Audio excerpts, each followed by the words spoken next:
right, and we're live. Hey everybody, welcome back to the Multiverse Show after the 1 month hiatus. Episode 149, greatest show on Mondays. We're getting things started up in 2020 now that we got that hindsight back up and rolling. So, we got a lot of stuff to cover tonight. We got about a month's worth of news to catch up on. So this is going to be an interesting episode.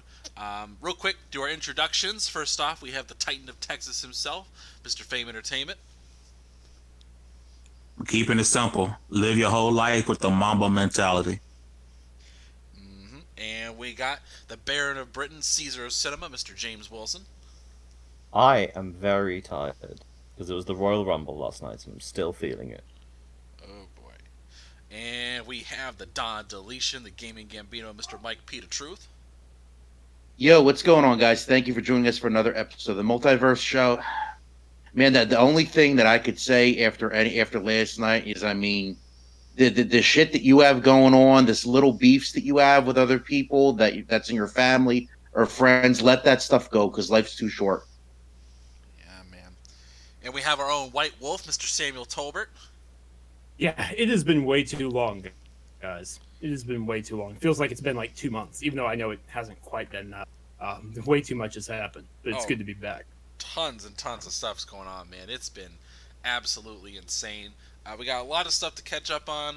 Real quick, because it's been a month, we have to ask this question that we ask every single week. What have you guys been playing? Fame, what you been playing, sir? What I've actually been playing is I can't really talk about. Oh. And that's really all I've been playing besides that and River City Girls.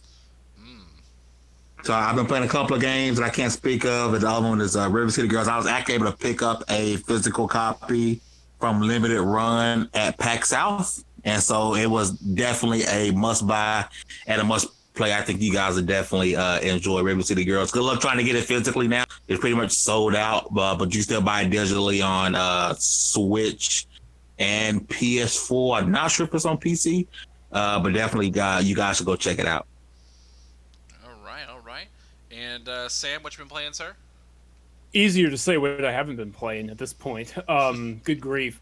Okay, quickly in recap, latest to not latest, I played Temtem. It's this MMORPG, and I actually have a preview piece coming out on it. If you were disappointed by Pokemon, or you're looking for something on PC that's similar to Pokemon, this developer for a Kickstarter game, or a crowdfunding game rather, has made a really good Pokemon clone-esque. It's really, really good. It understands the basics of battling, but it's an MMO, so you can challenge people online. You can play with a friend in duo mode. It's pretty cool, actually. It's in early access, so there are some bugs and glitches. You got to keep that in mind, but it's really fun. I played Call of Duty Modern Warfare, the new one. I finally caved, finally picked it up. Great campaign. Absolutely fantastic campaign. Good level design, great HDR, some really good mission structure. I'm laughing my head off at the Activision head who said the game wasn't political. Like, that's funny because they still want to try and deny that. And it's like, guys, just embrace it. It's better if you embrace it. I don't want to spoil it if anyone hasn't played it, but if you're a fan of the old Modern Warfare trilogy, like I am, there's some really cool end mission stuff and end credit stuff that you're really going to appreciate.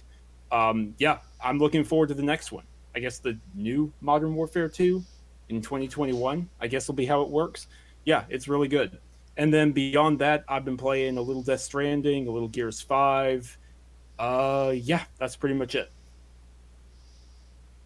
All right. And James, you get a chance to play anything, or you still been busy? I did. I got to play an Untitled Goose Game, and I'm annoyed that I didn't nominate it for Game of the Year last year. Yeah. And I've also had some time to play Jedi Fallen Order. Nice. What'd you think I'm about not that? feeling it. Not feeling it? Oh no. No kidding. I can't get into it. I like the story, and I'm only like a couple hours in. Like, I've just got to Kashyyyk. So maybe it'll really kick in a bit more playing. But there's something about the control scheme. It doesn't flow the combat as well as I'd like it to be. Maybe I need to get better at it. Maybe I'm so used to ironically, the quicker and the more grounded Souls games. Maybe it's just that, but I'm willing to keep going because Star Wars, man. I will say, once you start getting a little further into it, you start feeling like a total badass.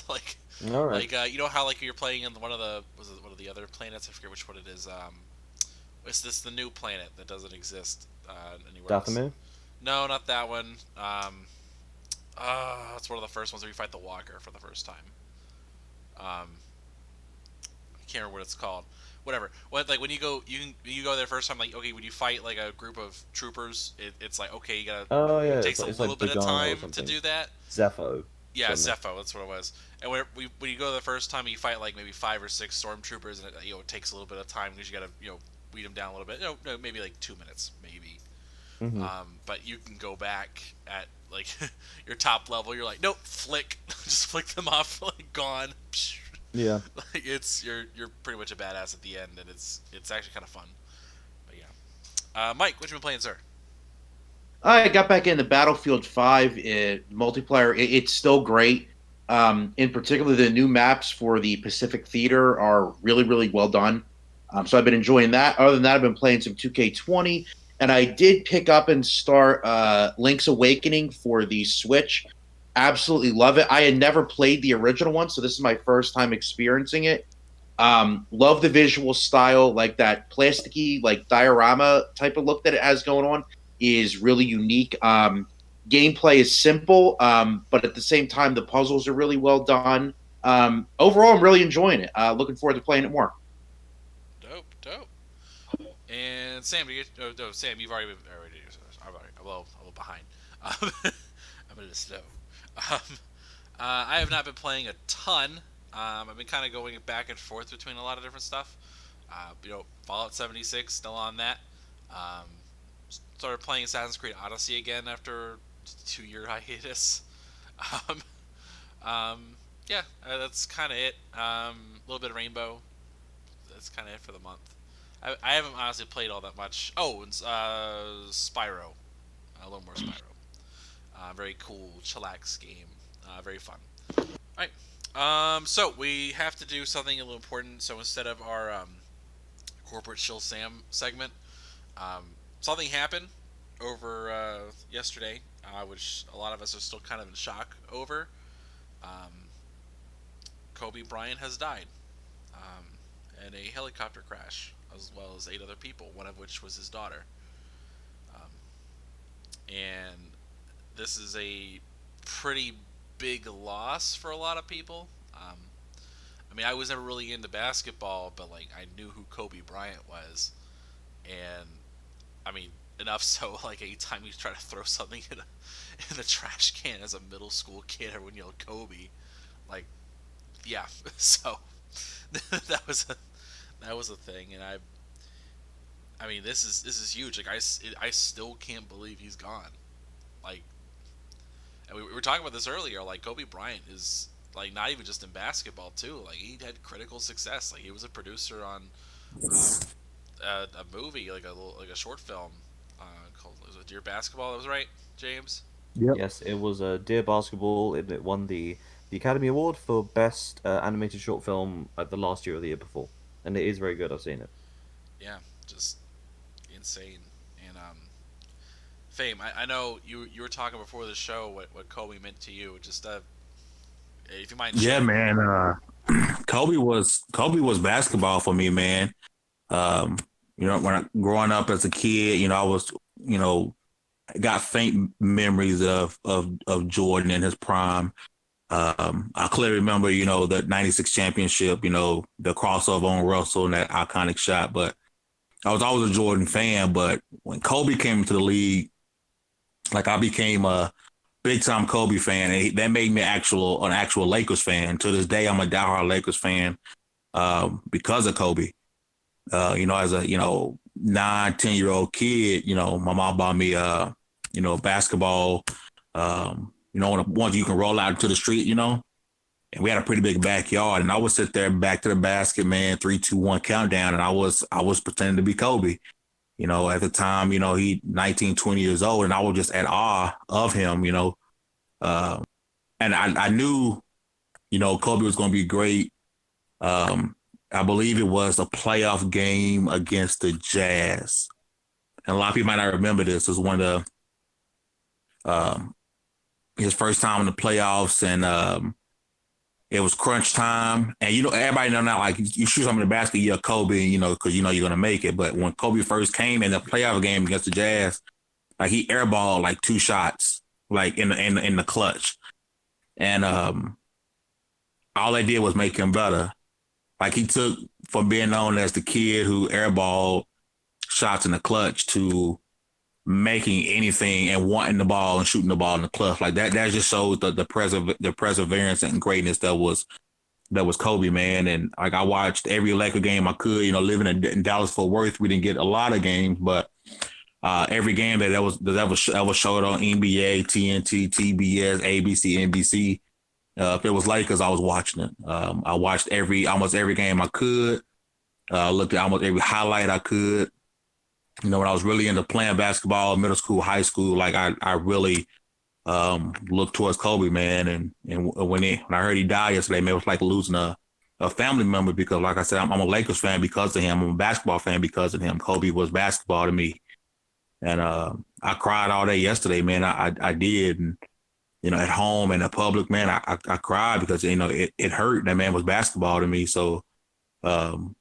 Like I said, my condolences to the family. I feel bad for, Vanessa, because Gigi was going to set the WNBA on fire in about 6 years, man. She would have been Gianna Brown would have been a household name in about 6 years, 7 years, man, when she hit the WNBA. She was going to bring the WNBA back to what it was with, Lisa Leslie and Cheryl Swoops. Like, she was going to be a monster in this game, and it just sucks, man. It's never going to be another Kobe. He transcends basketball. And a lot of people won't agree, but at this point, worldwide, Kobe Bryant is a bigger name than even Michael Jordan. Even countries like Asia, they're hurting right now. They're big memorial. It's gonna be the same thing with Jordan passed, but Kobe was just on another level when it comes to marketing himself and marketing basketball and being a force for basketball. He was a lot to a lot of people, man. He was big in basketball, and I hope people who got to watch him play appreciated it, because we lost a great yesterday, and it sucks. Yeah, that's just rough. Anything else? Anyone else would throw in? Please jump in. I think the thing the takeaway too. I mean, obviously, everybody. Kobe's accomplishments on the basketball court speak for themselves. I mean, he's top 3 all time easy. I mean, for me, it's probably MJ, Kobe, Hakeem in the same bracket. So his basketball accomplishments, everybody's familiar with. But I think the thing to take away is that he used his celebrity and he used his platform for good. The charity that he started with his wife, the Kobe and Vanessa Bryant Family Foundation, used his platform, used his resources to give back to and improve his communities. He's from Lower Merion, which is right outside of Philly, where I grew up. So obviously he's a household name around here.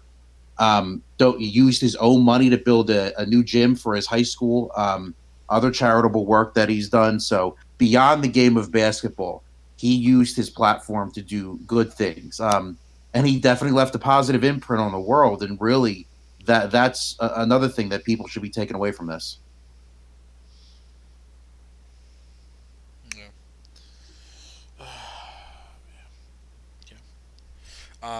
Unless something else someone wants to mention, I like to do like a moment of silence, just because it's a pretty big deal. Like, anyone else want to add anything, or just go straight to the moment of silence?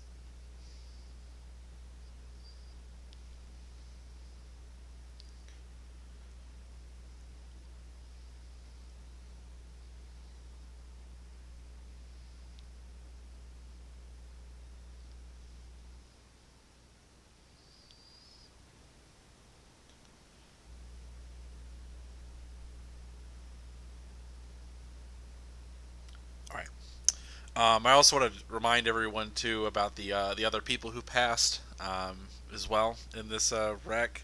As we mentioned, 8 other people besides Kobe Bryant passed. There was an Olympic family, another coach who passed us, quite a few other people. It's not very easy to see talent pass that quickly. But yeah, okay. So changing gears here, we got a lot of things to talk about. So it's been the awards season month. A lot of things have happened. Mr. James Wilson will be our Sherpa for the evening, guiding us along through all the movie news we need to know. But I know one thing he wants to talk about is he wants to talk about cats. James, what's up with cats? Well, isn't that a loaded question? I feel weird following what we just did with this, but yeah. Cats came out. I saw it 3 times in a week. Because I saw it once because I was going to see something else, and then it was sold out, so I watched Cats with a friend, and then I was mesmerized by what I saw. I took someone to see it the next night. 2 nights in a row, I saw the same movie in the same theater in the same seat. Wow. So, okay, alright. So Cats is terrible. It's a terrible, terrible film. However, it's also the most entertaining thing I saw last year. And it's not just like it's a so bad it's good kind of vibe. We're way past that. When I saw it, for the first 2 days when it was in cinemas, a lot of the the CG effects were either badly done, not finished, or not there at all. So, I give you an example. Judi Dench plays Old Deuteronomy, the leader cat. I'm not going to explain the plot of Cats because there isn't one. And for some scenes, she would just not have like cat hands. She would have her normal human hands with her wedding ring on them, because they forgot to take that out in post and in the edit. Then there would be times where there would be just dudes in hoodies in the background, just walking about because they forgot to take them out in the edit and in post. Then there is the motion tracking issue, which for any creature smaller than a cat, yes, there are things in this film that are smaller than cats. There are mice played by human children, and they have just like green screened and photoshopped a child's face onto a small mouse, and it's singing and it's moving, but out of sync with the moving of the mouse. Sounds then, terrifying.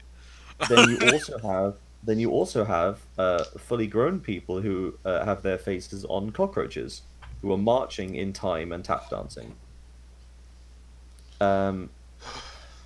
Then, when you have like the cats, and then you have 2 cats in there who are called the twins, and they're real life dancers who were put in this movie to dance. So fair enough. That's not the problem here. The problem is that the floor is a green screen, and is not a real floor. So they look like they're floating. They're doing all this very intricate footwork, but it is floating on a nothingness. And this extends to every single member of the cast, except when you're like zoomed in on their feet and you're showing them tap dancing, then it's real.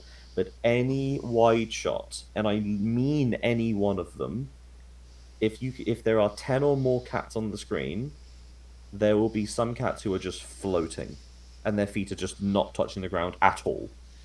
Their head is in the right place, sometimes it's not, and it was a trip, I'll tell you that. I went with a friend of mine who is working as an editor in a post-production house in London. He had his head in his hands for a lot of the time. He just couldn't believe what was happening. And then on top of this, after all of this bad stuff, you have what is the plot of Cats, which there is no plot. It's, hello, I'm this cat for 2 hours, and then a plot shows up for 5 minutes and is instantly solved, and then the film ends. It's a terrible, terrible plot. So 2 days after that, the Universal Studios release a new version of the film, and is sent out digitally to all the cinemas, and replaces the new one, and they have things. We have finally had a day 1 patch in movies. Oh my Beautiful. God. Just And here's the thing: it didn't fix everything. Didn't fix everything. It fixed the floating. There's no more floating anymore. They've motion tracked everything correctly. But I just couldn't believe that they've got away with this. Well, they didn't, because the film's going to lose about $100 million. Yeah. And I'm not happy about that. I don't want anyone to lose money, and I mean that. It's very funny to be like, oh, it's a box office bomb, but people worked hard on that. You have to remember at the end of the day. But Cats is getting a new lease of life. Like there have been 14 sold out showings of Cats that have been sing along versions in London's Prince Charles Cinema. 14. Wow. This one run over a 6-week period has made more money in London than all other London cinemas combined that showed Cats in its opening 3 days. Wow. So it is finding its lease of life, but it is this century's Rocky Horror right now. Oh my god. That's the worst. I was just thinking about that. I was like, is this going to be like Rocky Horror? Yes, that is exactly what this is, because people have finally realized that Cats is truly, truly a terrible, terrible piece of theatre, but it is undoubtedly unbelievably entertaining. Like, if someone asked me what's your top 10 films of the year, and I couldn't not put Cats on there. Yeah. I had too much fun watching it, and if its purpose was to entertain me, it thoroughly succeeded. Yeah. So Cats, bad movie, but brilliant. Okay. There we go. That's my review of Cats. Star Wars is bad, and that is all I will talk about it. Yeah. Oh, before I forget, I want to interject and say, my favorite Python died over the break. Terry Jones died a couple days ago, and that's he was my beyond. Favorite. He was my favorite For those Python. of you who don't remember exactly which one he is, he's the one in Life of Brian that said he's not the Messiah, he's a very naughty boy. If you watched Holy Grail, he's the worst science-y oriented knight. Yeah. I can't remember his name. I don't know. I haven't seen that movie in a while. But I loved his brand of comedy, I guess. I'm not a big fan of Michael Palin. Yeah, well, Terry Jones in the Python group was the director of the group. I mean, Terry Gilliam, of course, went off and had a brilliant career as a director, and still is. But Terry Jones was the co-director of Holy Grail, but then directed Life of Brian, Meaning of Life, and did a lot of their show. And him and John Cleese were the primary writers of the group. Yeah. So that they were. I think those two actually met at university together, or one of them was. I believe so. One I think that's Cambridge, right. Yeah. But Terry, you could see they did the Pythons did a show a few years ago at the O2. It was called 1 Down, 5 to Go, because Gray and Chapman died in the 80s, so there's 5 of them left now. And you could see that Terry wasn't quite on it. You could see that he was holding pieces of paper. He was holding things, and you could see the pieces of paper with the lines on it, and no one else was using lines.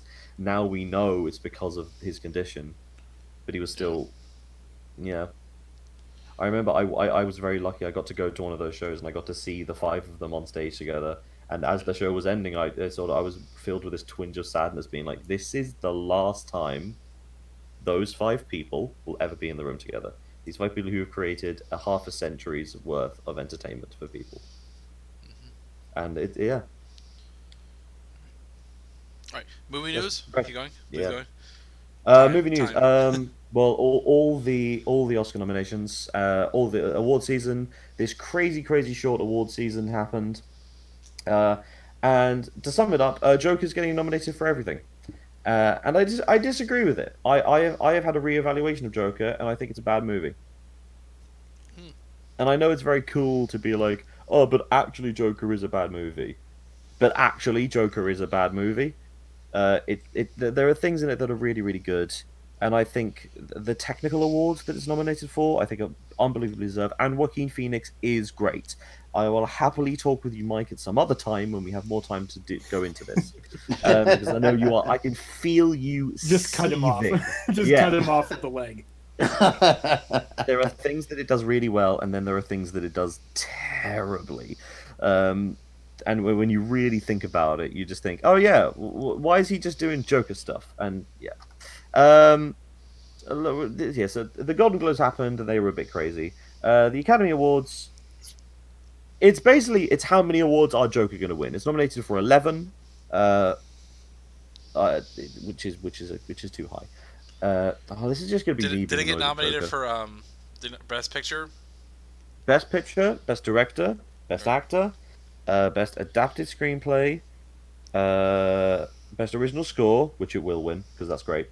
Best Sound Mixing, Best Sound Editing, not Production Design, Cinematography, which is great, Costume Design, Makeup and Hairstyling, and Editing. And I have a problem with it being nominated for Costume Design over something like Downton Abbey or Star Wars. I think I have the same mentality when it comes to the Game Awards as well. I really look at it as, I mean, one movie's going to win a bunch of those awards, and then something else can completely come out of nowhere and win Best Picture, and everyone's like, "What? What?" I have a problem with the film because of the award system as itself. I'm going to do this now. I have a problem with all award ceremonies and how they're voted, apart from the Guild Awards. So, for you guys in America, you are aware of the Writers Guild, the WGA, the Directors Guild, all that stuff. The Screen Actors Guild is the most famous. There's the SAG Awards. Yep.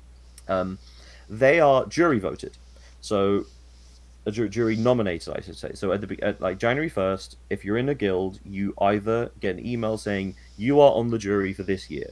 So it is your job to watch films and make a note, and then in December you will meet up with the other jury members who you don't know who they are, they're kept secret, and then those like 20 or 30 people decide the nominations, and then the rest of the guild can vote. In the Academy Awards, if you're a director, you nominate the directors. Like, that's just it. So that's why all these award films comes out within the same time. They all come out within November, December. So you get things that if you come out early in the year, you don't get a nomination of anything. And if you dare to be a comedy or a horror film, there's no chance you're going to get a nomination because those aren't considered real cinema.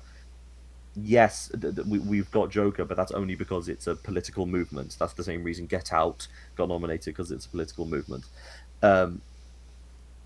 Very quickly, in the Best Actress category, the fact that Lupita Nyong'o hasn't been nominated for Us is a travesty. She gave one of the best performances ever in a film. I don't just mean of the year. What she had to do was so difficult in not being nominated. I can't run through the award season because it makes me so mad. But I have seen a film in this time. I got invited to a screening of Parasite. Nice. And let me tell you something. There's movies, then there's cinema, then there's Parasite. I agree. I did get to see Parasite a few days ago, James. And yeah. Parasite is...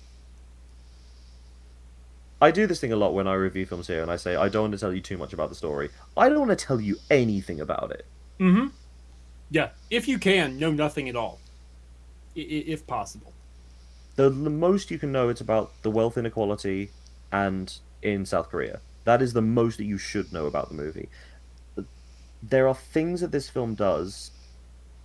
It's really hesitant to say, because to make these kind of calls this early in an industry that is still quite young, even though it's been around since the 19th century. But Parasite has the potential to be a Citizen Kane in terms of something that for decades and decades people look back on and go, that is something that changed what people thought they could do with filmmaking. Interesting. Parasite is unbelievably good. You sort of have to watch it. You sort of have to watch it twice, because the first time you'll just be blown away with what the hell is going on, and then the second time you can go back and watch it again. Yeah, there's a lot of stuff you will benefit from seeing the second time, knowing what happens later on. And I'm a big advocate of seeing things in the cinema. Obviously, if you can see Parasite in the cinema, go. But if you can see Parasite, see Parasite. Do whatever you can to watch it. James, hit me up in DMs, because there's something I want to discuss with you about the ending, but I don't even want to say anything like even cloaked. Yeah, fair enough. I think I know what you're talking about. Gotcha. Yeah. Mm-hmm. All right. Anything else we need to know about before we move on? Because we got stuff to talk about. Ghost 1917 is going to win Best Film at the Oscars because it is great. Parasite should win, but it's going to win Best Foreign Film because the Oscars are slightly racist. Oh yeah, there's the racism thing again. There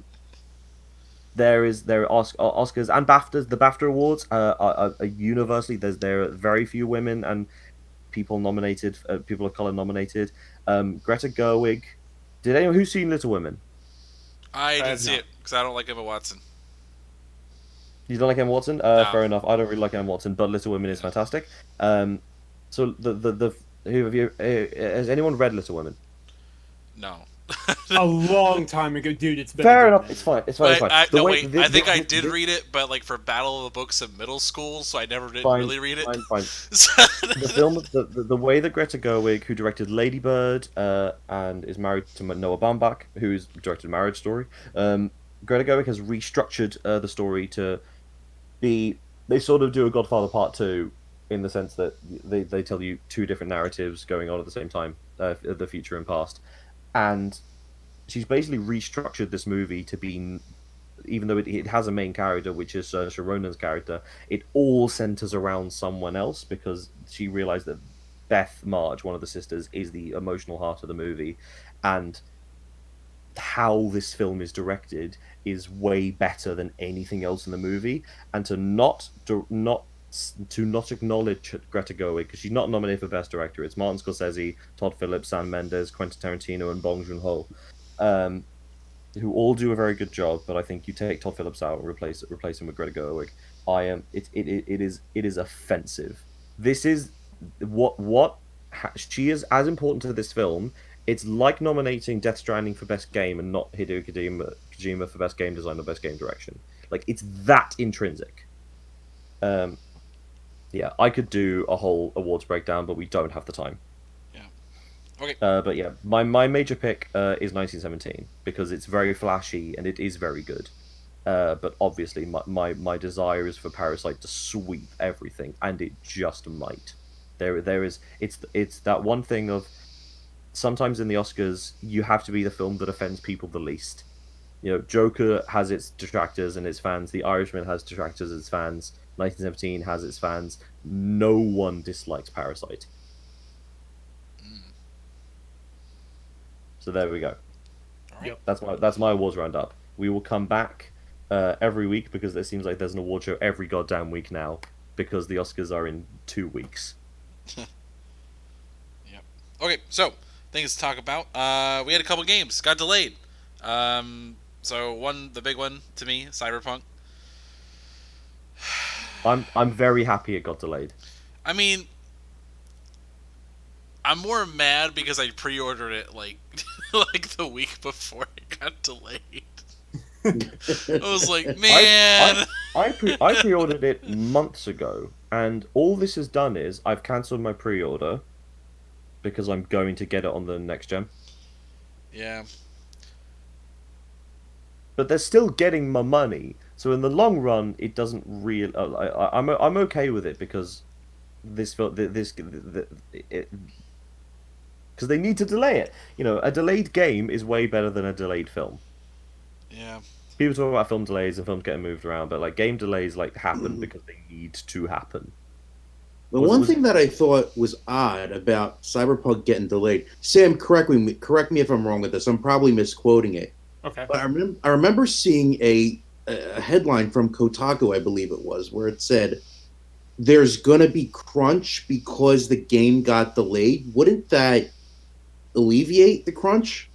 No, okay, so we really don't have time for this, but I've actually talked to some developer friends of mine about this subject, Mike, so I am glad you brought it up, because what they told me is, unfortunately, Kotaku is correct, because, unfortunately, a game delay usually extends crunch.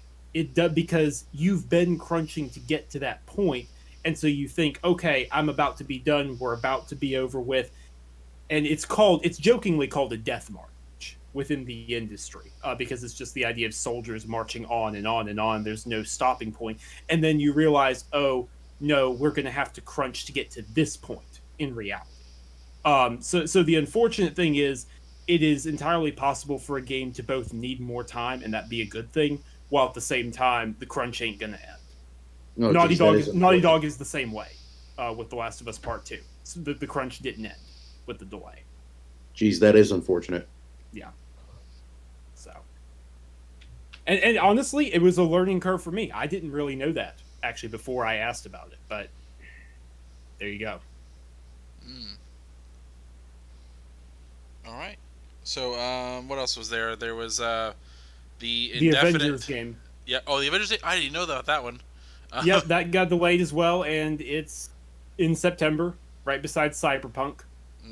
Rest in peace, Avengers. It was nice knowing you. Yeah. Sorry. And like this, All they these literally delays- missed. Go ahead. Sorry. No, I'm saying all these delays just mean I'm just gonna wait to play them on the Xbox Series X. Yeah. Honestly, It's tempting. It's tempting for sure. Like I this. want to play them at the best possible version, and if that means waiting 2 months, I'll just wait the 2 months. Yeah, I agree with that. I mean, Especially for one of those games where you can wait for it.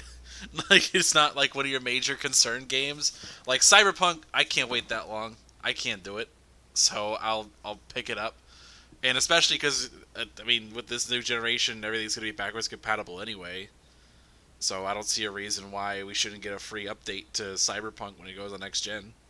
I don't see Yeah, a I'll reason be why not. stunned if any developers try charging. Yeah. For people are too used to the Pro patches, the Xbox Series X patches. Yeah. It wouldn't make sense to charge. Like Yeah, you gotta be like some major jumps. Like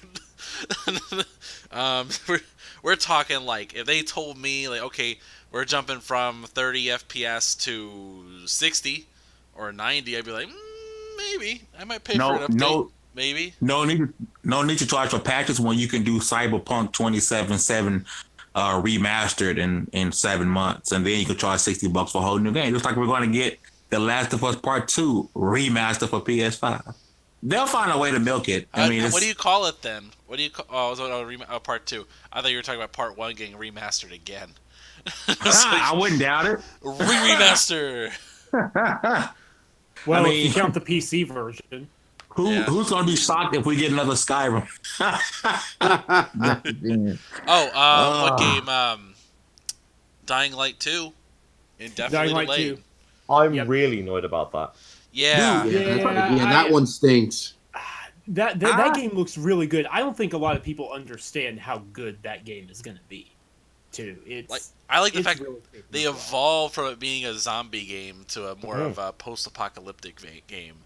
And I Do you like remember I really when need we to were know doing if- our like E3 roundup when this game got announced, and we were talking about it, and then we all remembered, oh yeah, there's zombies in it. We were just so excited Yeah. about like this interesting world, and then oh yeah, there's zombies. Yeah, basically, yeah, that's the See, thing. that's about how it. It's a zombies super should be. It's a super interesting world. It's going to evolve. The city changes based off your decisions. It's very replayable. And oh yeah, there happen to be zombies in it. And they're actually sort of hinting that there's something new this time around at night that wasn't there before, but I haven't been able to get a straight answer on that. I know it says indefinitely delayed. My honest guess is it's January, because the first game launched January 2015, and it was a huge success in that time slot because there was nothing around, and it makes perfect sense. All the big games are either going to come out right alongside the new consoles in November, or they're going to get delayed until the spring. February, March, April, May, stuff like that. January is going to be wide open.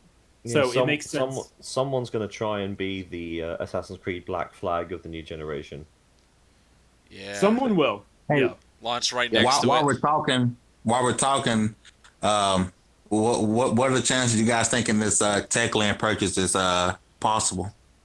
I can see approaching it, but it's not outlandish. Like, it's not the instant laughable CD Projekt Red nonsense that people Exactly. are throwing around. That's nonsense. But I would still say under 10% chance is what I would say. Like, you have a whole publishing division you'll have to lay off or find jobs for, and Techland is really big. I mean, They're huge. Yeah, I don't think people realize how big they are. No, they've got like over 400 devs, something like that. That doesn't include the publishing division. Dying Light was stupidly successful. People don't understand how big that game was. It sold over 17 million copies. as of last year, I believe. They were giving away that game. Wow, I didn't realize it sold that much.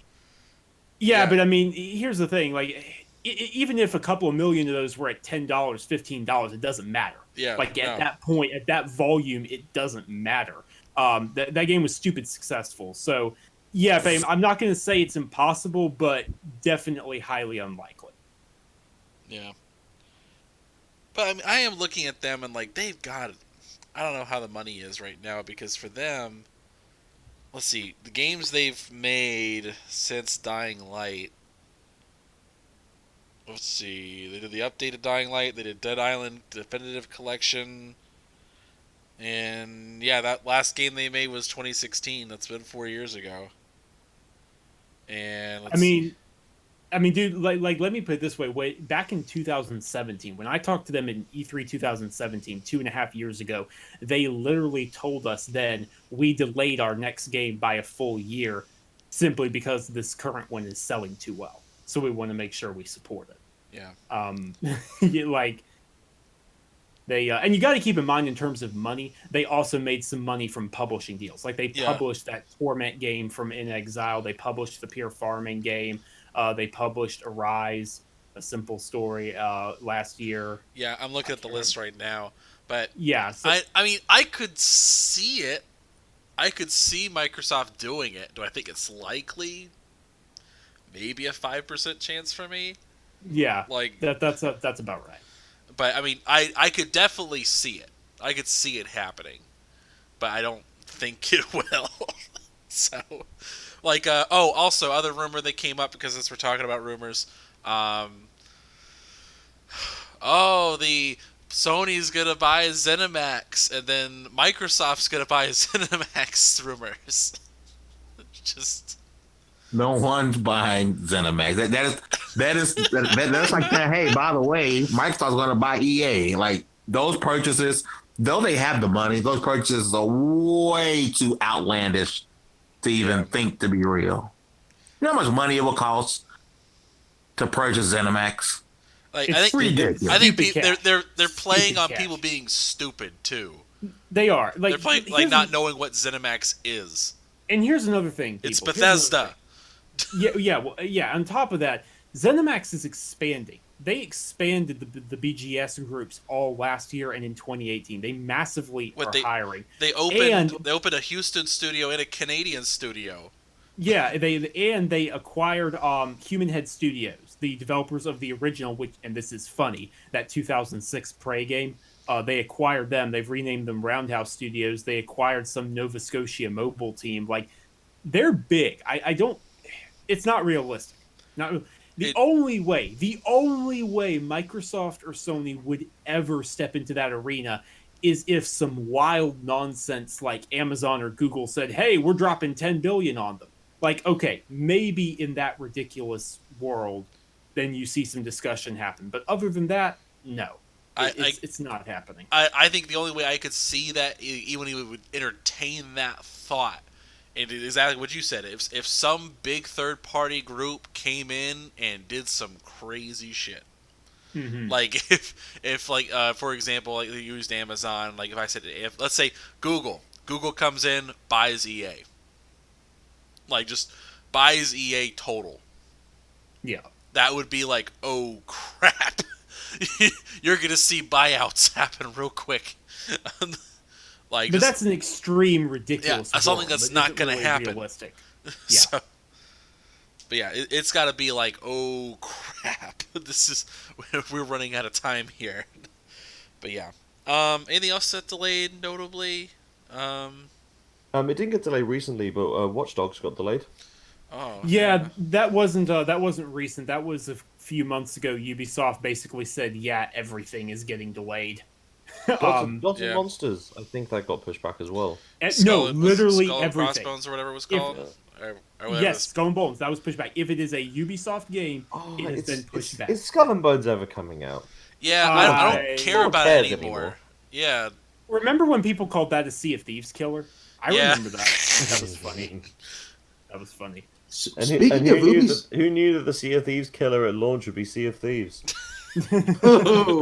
Funny, but the game just passed 10 million players. Oh no, it's great now, but there you go. Yeah. I get it. I was gonna say, speaking of Ubisoft games, what the hell ever happened to Biomutant? Yeah. Well, that's THQ Nordic. Yeah, but Oh, what I think that was Ubisoft. Well, because No. it's another game that has just been pushed back into vaporware. So I get the connection. I get the scene. It makes sense. I have no idea. THQ Nordic was just firing on all cylinders in 2018 and half of 2019, and then they just stopped. I don't know. Like, I mean, I know Darksiders Genesis came out, which is cool, but other than that, there's nothing. Good question. Very good question. yeah. Yeah, just there's been a lot of delays. Like, honestly, I can't. Like, this year, there's really not anything I want to play other than Doom and Cyberpunk. Like, I For me, don't. I mean, most of the stuff I'm interested in has been pushed out of the first half of the year, but I've still got Ori in March, and then Resident Evil 3 Remake in April. Yeah, so I was about to say, is Yeah. Resident 3's in the corner going, am I a joke to you? What can't win Game of the Year? What does it matter? We'll see about that. Oh, I have a feeling we're going to have a lot to say about that this year, James. Oh yeah, this year's yeah, I'm not going to do that right now. But anyways, like, I can't And say Final first half Fantasy. because Final Fantasy. yeah, Final Fantasy 7 Remake. Episode the 1. first- Episode 1, yes, episode 1. It's the first part. That caveat. The game's is not important. even done. How long ago was this game announced? It's just episode 1 I know. The of Last a Us Part remake. 2 is May, so technically it slides into the first half. Still, Oh my God. I mean, obviously some of the big hitters were delayed. Like, yeah, Cyberpunk was my most anticipated game.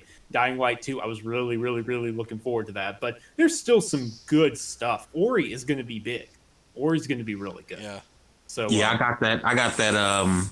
What is that, collector's edition pre-ordered and ready to go. Can somebody tell me what the hell happened to Biomutant? We just talked about that. We just brought up Biomutant. My bad. I No I one had to knows. bounce out for a sec. I just came back in. That's fine. No one knows, because I asked about it. I was really looking forward to it myself. Yeah, I Before have last no year. idea. The last thing I remember hearing, because when did it enter development?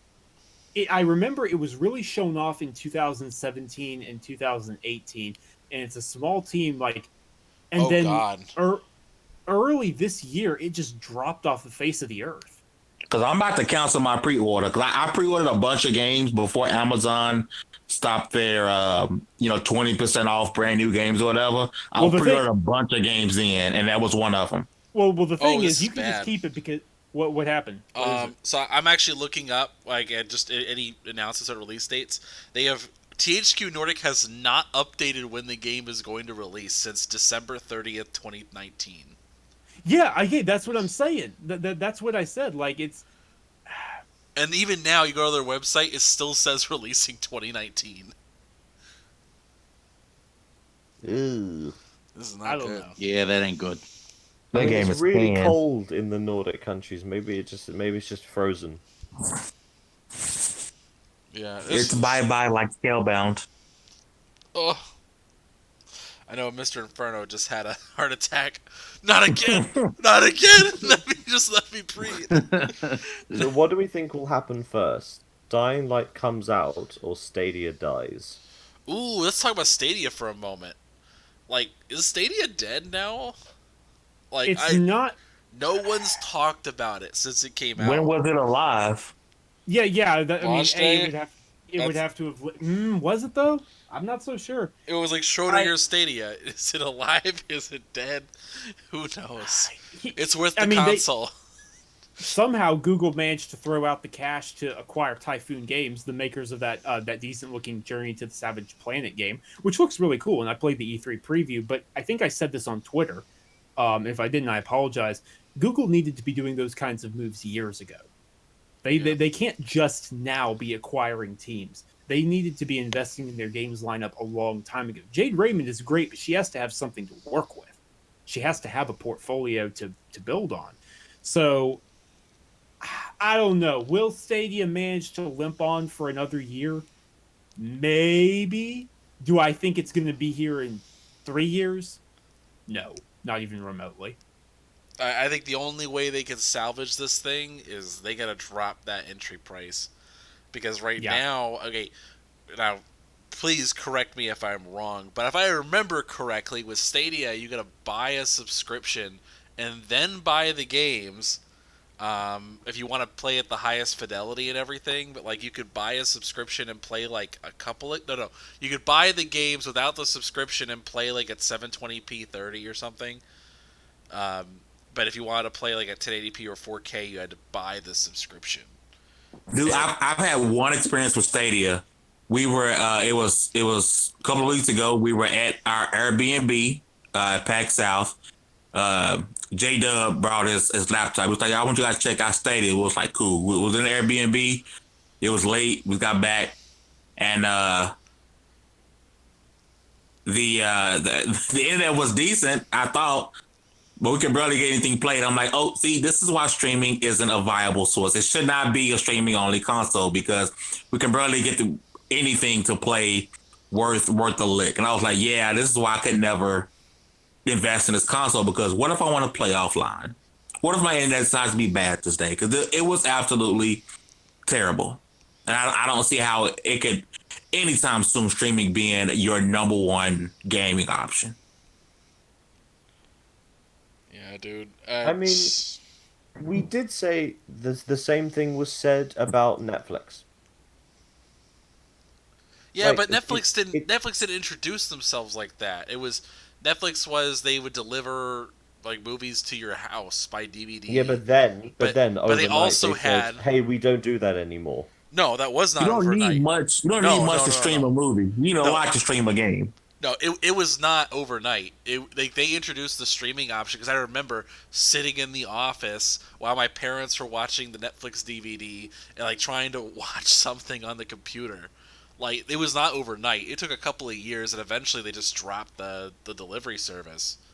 They dropped it was a while. I mean, it was not streaming. overnight. Maybe Okay, overseas, yeah. My point is that, you know, yes, this is not maybe it's not a viable option right now, but like in the long term, it probably will be. Sure. Sure. Go ahead. Yeah, it's the thing is, when you compare it to what Xbox is doing, that's far more viable, because it's building on top of an existing, providing an addition. Frankly, PlayStation, like PS Now, does work. Yeah, even PS Now has gotten better. But it's a supplement. It's a supplement. Yeah, it's designed to enhance the experience, not replace it. It's not your number one option. Yeah, Google is fighting an uphill battle because it's all they've got right now. Can they get it to a point where it's viable before they're forced to kill it off? I don't know. Streaming games is a convenience. You're not going to sit at home with your hardware and say, oh, I'm going to stream this game. Now you're going to play it locally. Streaming is, hey, I'm stuck in the mall and my wife is trying out shoes. Let's stream a game, or I'm on a bus ride, I'm on a plane, or I'm at work. It's a convenience thing. To me, it'll be a long time before it's I'm going to purposely avoid my hardware because I can stream this game. Exactly. I think we're probably at least like a solid, I would say, 10 years off of game streaming being your primary method of playing games. Mm-hmm. Probably. It's going to be a while. But I'm happy that Google were the ones who tried it out first, like tried it majorly. Because if it was a company with way less financial backing, this would happen. It would die, and then no one else would try. Yeah, like OnLive did about however long, however many years ago that was. Yeah, OnLive. That was a thing. Oh boy, it's just hard for Stadia. Even I just think Microsoft is gonna, if they don't give up like they tend to do on things, and when they can corner the market, Cortana, if they continue to push, they could own the streaming platform. They have a lot built in the background. They got developer teams now, and it's just they could really own this corner of the market if they continue to push and not give up on it. Cortana. All right. Speaking of Cortana, let's talk about Xbox for a minute. So, Xbox Series X, PlayStation 5, we got news, sort of. Um, so, if you say teraflop, Anchor, I'm leaving. all right, so PlayStation 5, But here's what we know. What if you're afraid of falling over? That's a teraflop. Nice. No, Nice. sorry, I did it wrong. If you're afraid and then fall over, that's a terror. There we go. Cool. Yep, Carry on. there you go, that's better. So, PlayStation 5, all we really know. It's coming out this year. It's called PlayStation 5. We have a logo. Oh, that logo. Godfall is a Though. launch That logo. Yep. It's a great logo. and Godfall is a launch game. Yep, we know that as well. And Godfall looked like it was a PS4 game that got pushed in the next gen, but I digress. I mean, well, you didn't hear that from me. Well, except you did. That might be true of literally PlayStation 5's entire launch lineup, and you'll understand what I mean when the others get They, announced. 100% believe, because I saw even when the trailer first got, I was like, this looks like a current gen title that they decided, let's slap PS5 and PC on it and call it next gen. let's throw a few It's particle all effects friend. and little god rays. Like, just Yeah, like I wish the best to the developers. I do. I hope it's a success. It's actually gotten more traffic than I thought it would in terms of that kind of game. But yeah, like it is. Temper thy expectations for the first. It's year of next PS5. gen's Warframe. I mean, you know what? I hope that's not a it bad can. thing. I hope That's not it a can. bad thing. It's not, but it's next gen's Warframe. Just putting it out. we got nothing else. Play this game. Yes. Because everyone and their mother played Warframe when the PS4 released, right? Everyone was playing Warframe because there was nothing else to play. And it was free. That and it was free. Blacklight Retribution. Yep. Oh, Blacklight Retribution was dope, dude.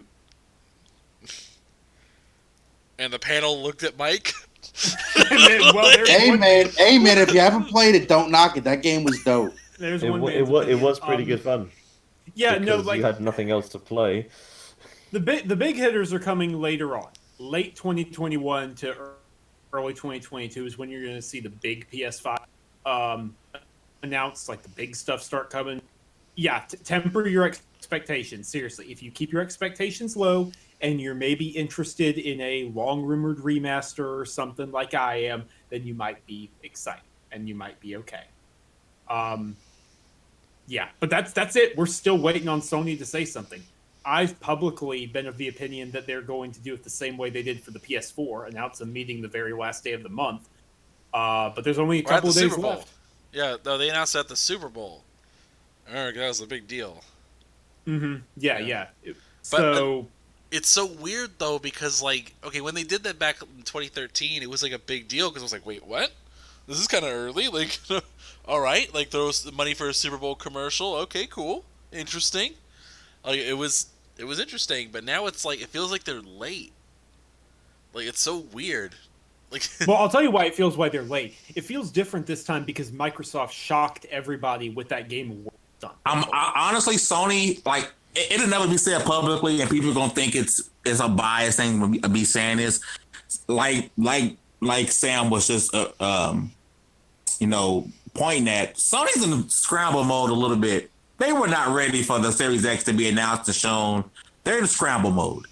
They really are. Because Microsoft showed the form factor and one of their next gen games that will be Series X only. You're not playing Hellblade 2 on a base Xbox One. We got a People- name, people we don't got a understand name, that, we got a Sam. logo, we got the console, we got a game. Like, Yeah, I tell people, you're not playing Series X on your Xbox One X. So like, it's gonna. I'm like, no, dude. When that game releases, because it's still so early, you're not going to be able to play anywhere besides PC and Xbox Series X. But some people said I was crazy. Thank you, Sam. Once again, we're on the same page per usual.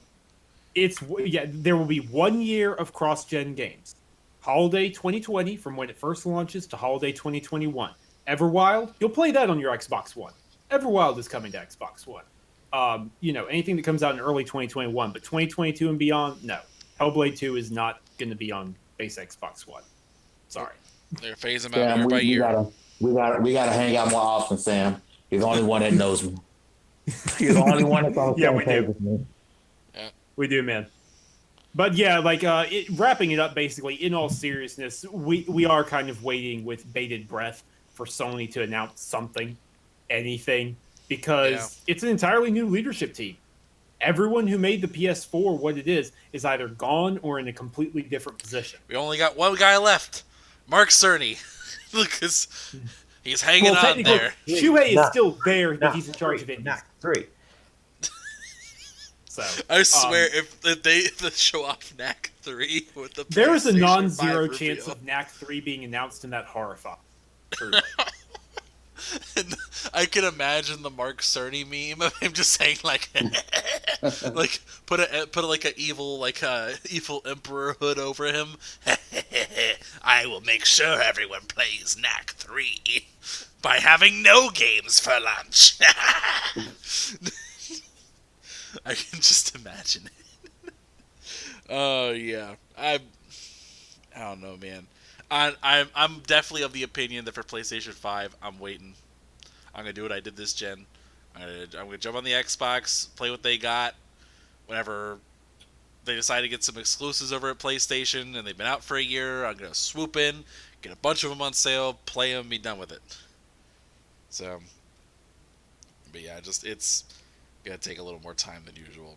So, anyway, anything else we want to bring up before we wrap things up? Really quick, I guess shameless plug time. You guys do me a favor, follow 2XP Podcast or 2XP _podcast on Twitter. I'm actually getting ready to release a interview with head of marketing for 3D Realms.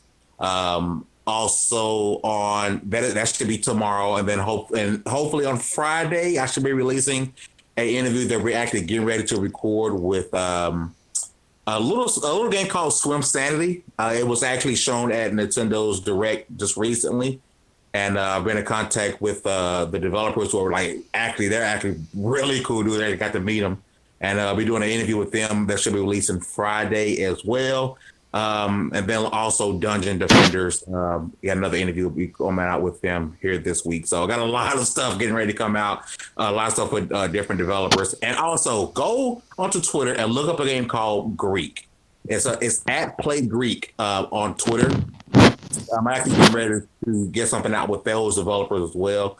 It is a Metroidvania style action game that it has the music and feel of like Ori, and it has a really, really interesting combat system in it as well. So I am fanboying out and geeking over Greek. So make sure you guys go check it out, because you guys will definitely want to play that game when it releases this year on the Switch. All right. Excellent stuff. Nice.